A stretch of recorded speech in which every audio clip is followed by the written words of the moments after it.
Hello বন্ধুরা, আজ বেরিয়ে পড়েছি আমার একটা ব্রাইডের উদ্দেশ্যে। সাথে ছিল আমার বৌদি প্লাস আমার স্টুডেন্ট, আমার অ্যাসিস্ট্যান্ট, ওকে নিয়ে গিয়েছিলাম। তারপর ওখানে পৌঁছে দেখি ব্রাইডের এখনও হলুদ তেল কমপ্লিট হয়নি। ব্রাইড বলেছিল আমার পান পাতার মধ্যে কলকা ডিজাইন করে দাও। তারপর আমি বসে পড়ি ওখানে পান পাতার মধ্যে কলকা ডিজাইন করতে। কিছুক্ষণ করার পরে আমাদের কমপ্লিট হয়ে গেছিলো কলকা ডিজাইন করা।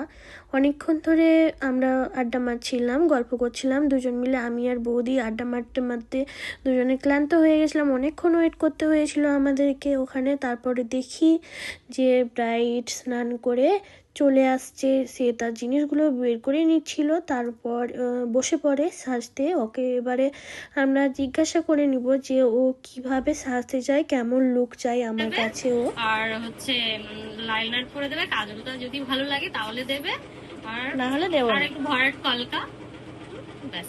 আর মেকআপটা তোমার কেমন হচ্ছে মতো, যেন ওকে খুব সুন্দর লাগে। ঠিক আছে, ঠিক আছে। এরপর দেখে নেব ব্রাইডের ফাইনাল লুক। দেখো তোমরা, তোমাদের কেমন লাগছে ওর লুকটা দেখে। যদি ভালো লেগে থাকে লাইক কমেন্ট শেয়ার করে দিও। এরপর ওর কাছে জেনে নেব যে ওর কেমন লাগলো। আমার কাছে সুন্দর লেগেছে, খুব খুব খুব সুন্দর, লাভ ইউ।